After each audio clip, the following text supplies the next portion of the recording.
Bonjour à tous, j'espère que vous allez excellemment bien et aujourd'hui on va parler sport mécanique, on va parler Formule 1 et oui je vais vous présenter le Grand Prix d'Espagne, cinquième manche de la saison 2019 de Formule 1. C'est le retour de la F1 en Europe et c'est pour ça qu'on est heureux. Déjà, il y a 2 semaines, j'étais heureux parce que c'était le retour des circuits en ville. Et bien là, c'est le retour de la F1 en Europe parce que le terreau, l'endroit où est née la Formule 1, c'est en Europe. L'endroit où il y a le plus de spectateurs, c'est également en Europe occidentale même. Et la F1 est née en 1950 à Silverstone. Tous les circuits à l'époque étaient en Europe occidentale. Et c'est vrai que l'Espagne, même si c'est une terre un peu plus récente pour la F1, même si le premier Grand Prix, je crois, date de 1951, mais après on est revenu dans les années 70, est une terre également assez importante pour la Formule 1 qui a donné quand même un double champion du monde, qui est Fernando Alonso. Donc c'est pour ça que je suis heureux que la F1 retourne en Europe. Et surtout, on va pouvoir regarder de nouveau les Grands Prix à des horaires normaux, même si à Bahreïn, les horaires étaient normaux, mais à Bahreïn ou en Azerbaïdjan. Mais c'est vrai que voilà, les Grands Prix où il faut se réveiller à 6h du matin pour regarder la course, c'est un peu chiant. C'est le 1002e Grand Prix de l'histoire de la Formule 1, 49e Grand Prix d'Espagne. Donc voilà, c'est sur les 60, plus de 60 ans, quasiment 70 ans de Formule 1. Et le circuit de Catalunya qui accueille cette course accueille la F1 depuis 1991. En fait, il avait été construit au départ au moment des Jeux de Barcelone de 92. Et à l'époque, en 91, c'était Nigel Mansell, le Britannique, qui s'était imposé sur la Williams-Renault, ce qui avait un petit peu lancé sa vague victorieuse même, qui lui donnera le titre de champion du monde en 92. Et je rappelle, c'est l'un des pilotes qui a eu son titre de champion du monde le plus tôt. C'était au Hungaroring, c'était, je crois, fin juillet, début août. 29e édition donc sur ce circuit, une piste qui fait 4 km 655 depuis quelques années avec l'apparition de la chicane, mais on verra ça pendant le tour embarqué. 66 tours de course lors du Grand Prix. C'est le circuit le plus connu de la saison, il faut le dire. Il est limé pendant tout l'hiver par les pilotes de Formule 1 pendant les essais de pré-saison. Les 8 jours d'essais de pré-saison cette année ont été faits même exclusivement du côté de Barcelone dans des conditions plutôt clémentes. Donc les pilotes connaissent ce parcours par cœur. Ils ont fait beaucoup de tours en simulateur dessus. Ils ont fait beaucoup de tours également de manière réelle sur le circuit. On fait parfois des journées à 120, 130 tours pour certains pilotes du côté de Barcelone. Donc ils connaissent parfaitement le circuit, ils connaissent chaque petit détail de la piste. Pourquoi les équipes même adorent aller à Barcelone l'hiver? Déjà parce que le temps y est plutôt clément, bien entendu, par rapport à des circuits comme Silverstone et une F1 a besoin de chaleur pour bien fonctionner. Mais surtout parce que c'est un circuit qui propose un petit peu tous les types de virages qu'on peut rencontrer dans une saison, c'est-à-dire on a un secteur 1 qui est plutôt composé de courbes rapides, de courbes qui demandent beaucoup d'appui et qui maltraitent les pneus, le pneu avant. Et puis ensuite on a un parcours un peu plus technique mais qui reste rapide avec des petits enchaînements de chicanes et des gros freinages. Et puis le dernier secteur, très lent, très technique, qui maltraite quant à lui les pneus arrière, et puis 2 belles lignes droites. Donc c'est un circuit qui propose un peu tout ce qu'on a dans la saison. C'est un circuit également qui est difficile pour les moteurs. Alors, vous pourrez dire, il y a 2 lignes droites, c'est pas le circuit qui a la plus longue pleine charge de la saison. Oui, mais c'est ça en fait le problème. C'est un circuit où on utilise souvent que la moitié de la performance du moteur. C'est-à-dire qu'on est à une moitié sur l'accélérateur, on n'est pas tout le temps à fond sur l'accélérateur. Et quand on n'est pas à fond sur l'accélérateur, eh bien c'est là où les ingénieurs moteurs ont le plus de difficultés à le faire fonctionner correctement. Est-ce que les pièces ne s'usent pas de manière un petit peu avancée par rapport à une pleine charge? Et surtout, pendant toute une partie, le dernier secteur, on a peu de vent qui rentre sur les pontons de la F1, vu qu'on ne va pas très vite. Et donc ça fait chauffer le moteur. Donc c'est toujours assez compliqué. Et puis, on va avoir également le premier moment important de la saison, beaucoup d'évolutions parmi les écuries. Ferrari lance son nouveau moteur avec 2 courses d'avance. Williams également va faire des évolutions. Haas, Renault. Tout le monde fait des évolutions pour des raisons extrêmement simples. Déjà, c'est la première course en Europe occidentale. Toutes les équipes se trouvent en Europe, à part As, mais même As a une base en Europe, donc c'est plus facile pour acheminer les pièces, vu qu'on est à côté de l'atelier de fabrication des pièces. Surtout, pourquoi on amène des pièces? Parce que c'est un circuit que l'on connaît. C'est un circuit où on a des datas, on a énormément de données recueillies pendant l'hiver, et donc amener des évolutions permet de comparer où en est la voiture grâce aux évolutions à où elle en était au mois de février lors des essais de pré-saison, et surtout quelle est la différence de performance, quel est l'impact de ces nouvelles pièces sur la voiture, car on a des données extrêmement pointues et précises grâce au fait que les pilotes roulent énormément sur cette piste. Du côté des pneus, passe enfin aux pneus. Eh bien, on utilise les pneus les plus durs comme à Bahreïn, C1, C2, C3. C'est un cran plus dur que ce que Pirelli avait amené l'année dernière. Donc voilà, ils ont ajusté un petit peu le tir, tout simplement à cause du dernier secteur qui martyrise les pneus arrière. Vous voyez l'allocation des pneus pour chaque pilote. Eh bien, on peut voir que c'est assez varié selon les équipes. Alors, Red Bull a décidé d'embarquer peu de pneus soft, mais beaucoup de pneus médium. Ferrari embarque beaucoup de pneus soft et peu de pneus médium et dur. McLaren, quant à eux, ont décidé d'emmener beaucoup de pneus durs. C'est eux qui utilisent le plus de pneus durs, mais en même temps une allocation de pneus soft plutôt limitée. Williams utilise peu de pneus soft, mais énormément de pneus médium par rapport à la concurrence. As également prend beaucoup de pneus médium. C'est un choix tout simplement parce qu'on va rouler énormément pendant les séances d'essais libres pour tester les nouveautés que les équipes ont apportées pour ce Grand Prix. Les stats du Grand Prix, les stats de ce circuit. Alors, le record de victoire est toujours détenu par Michael Schumacher, 6 victoires sur ce circuit. On se souvient tous de la victoire en 96 sur une Ferrari qui était peu performante sous la pluie. Beaucoup de vainqueurs différents sur cette piste. Des vainqueurs des fois inattendus comme Pastor Maldonado, la seule victoire du Vénézuélien sur Williams. 4 pilotes en activité ont remporté ce Grand Prix. Hamilton 3 fois, Raikkonen 2 fois et 1 fois pour Verstappen et Vettel. C'est pas forcément le circuit favori de Sébastien Vettel. 8 victoires pour Ferrari du côté des équipes, 4 pour Mercedes et 3 pour Red Bull. Et puis surtout une statistique étonnante, 21 victoires depuis la pole position, ce qui fait 75% de vainqueurs sont partis depuis la pole. Et depuis la première ligne, ce chiffre atteint 90%. Donc il faut partir faire des bonnes qualifications, c'est obligatoire. Pour même vous dire, le pilote qui s'est qualifié le plus loin à avoir remporté le Grand Prix est parti de la 5e position sur la grille. Donc comme quoi il faut vraiment être devant. Du côté des pole positions, Hamilton en a 4, Raikkonen en a 2, Vettel n'en a aucune. Par contre, Vettel a 5 podiums, Hamilton en a 7 et Raikkonen en a 5 sur ce circuit. La course en 2018, doublé Mercedes devant Max Verstappen.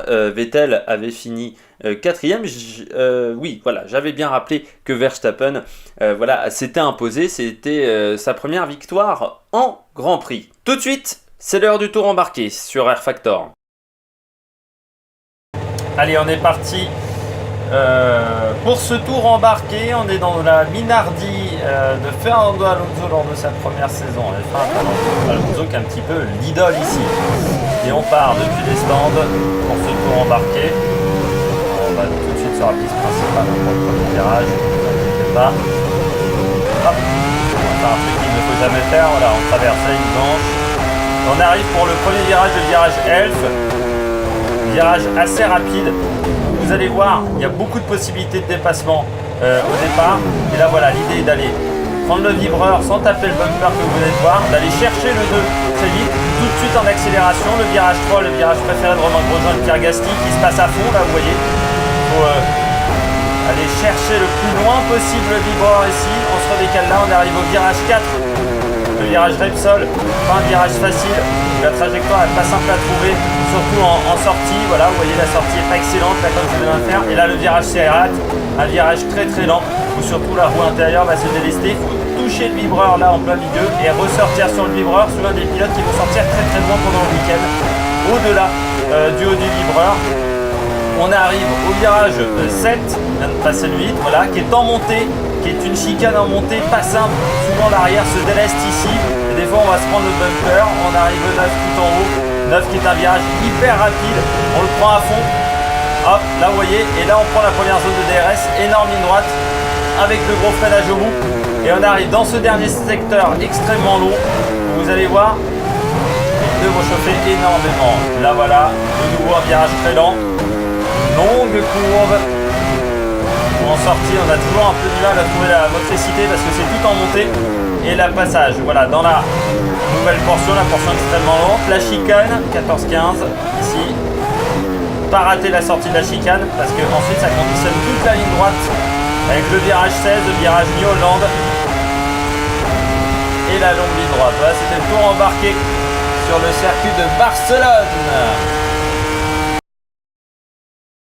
Le programme du week-end, je rappelle, c'est la première course du championnat de F3, la troisième course du championnat de F2, enfin la troisième meeting, et la cinquième manche du championnat du monde de Formule 1. Pour la Formule 1, les qualifications, c'est samedi à 15h sur Canal+. La course, ça commencera dimanche avec la grille à 14h35, la course à 15h10, là également sur Canal+. Du côté de la F3, première course samedi matin, ça sera à 10h10 sur Canal+ Sport. Et puis la course 2 dimanche à 10h20, également sur Canal+ Sport. Et pour la F2, faudra faire attention, la course 1 sera à 16h35 samedi. Et ça sera sur Canal+ décalé parce qu'il y a aussi les prix de Monaco qui sera sur Canal+ Sport. Et la course 2 aura lieu dimanche à 11h25 sur Canal+ Sport. Les enjeux de cette course, vous savez, les petites questions qu'on se pose après les 4 premières courses de la saison. Eh bien la première, c'est est-ce que Ferrari va retrouver de la performance et est-ce que Ferrari a surtout réglé ses problèmes en interne, la bagarre entre Vettel et Charles Leclerc, qui a poussé Charles Leclerc très clairement à la faute sur le Grand Prix de Bakou. Et puis également, est-ce que Vettel a retrouvé vraiment un vrai pouvoir, un vrai leadership il l'a dit, il n'est pas en confiance avec la voiture. Il semblerait que Ferrari, selon Vettel, ait un problème avec l'utilisation des pneus. Ce qui leur poserait d'énormes problèmes pour pouvoir claquer des bons chronos en qualification et surtout avoir un bon rythme en course. Donc on espère que Ferrari a réglé ces problèmes-là. Est-ce que Haas va enfin faire un bon résultat? Parce que Haas, depuis le début de saison, c'est assez difficile pour l'équipe américaine. Des soucis avec les pièces, bon ça c'est assez régulier.